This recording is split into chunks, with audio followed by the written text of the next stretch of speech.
mass power and that he had visions of grandeur for himself, but he knew that from his work on the ground, if you couldn't control the policies that were impacting the people, then the work that you were doing on the ground would be very difficult. You can't defend laws that are wrong. So he goes into the state legislature with his values, into the state of Illinois, one of the meanest, toughest political arenas you can imagine. That's one of the things I always wonder. People ask, is Barack tough enough? Can he stand up to Republicans? I mean, I really, this is where I scratch my head and go, okay, so this is a guy who built his political career in Chicago. Illinois politics, the toughest, meanest politics that you can imagine. We've seen it all. See, but the beauty of Barack is that he's maintained his integrity. He doesn't even appear to be someone that you would think came out of Illinois politics, because we have a vision of that as being mean. That's what being a good politician is. You're mean. Barack isn't mean, he's smart. He's a visionary. He respects other people's values. Even if he doesn't agree with it, he's a listener. He's a community builder. So in the minority, he was able to do things like expand health care for children in our state, something that we haven't been able to do at the federal level.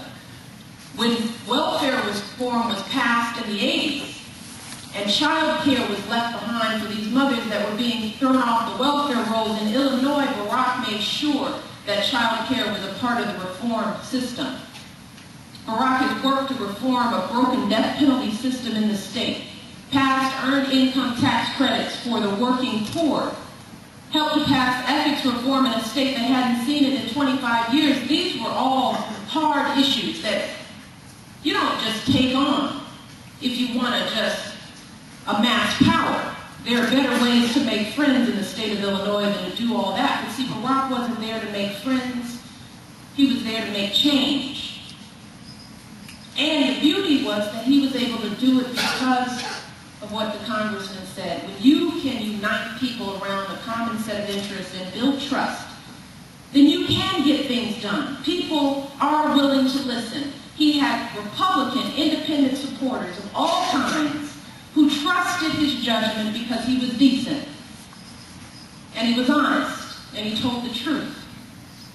Imagine a president of the United States that can come in to this country at this time with those skills and a record of achievement like that. Who doesn't have experience? I don't know who they're talking about.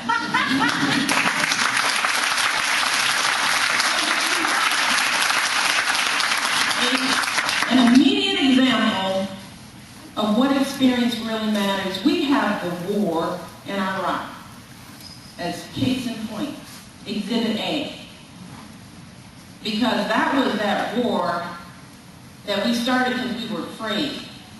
We had leadership that played on our fear, and we were all afraid, and we were mad, and we wanted revenge. And you remember back then Bush was popular. I know it's hard. Some people are like, no, he wasn't. It's like, yes, he was, because I was tripping. I couldn't understand why we voted this man in again. He was popular back then, and the war was popular. And we had every front runner in this race marching lockstep right behind the decision to go to war, because it was unpopular to go against the president in the face of contradicting evidence. The only front runner in this race who stood out publicly and said no was Barack Obama in 2002 when it wasn't convenient for him. See, what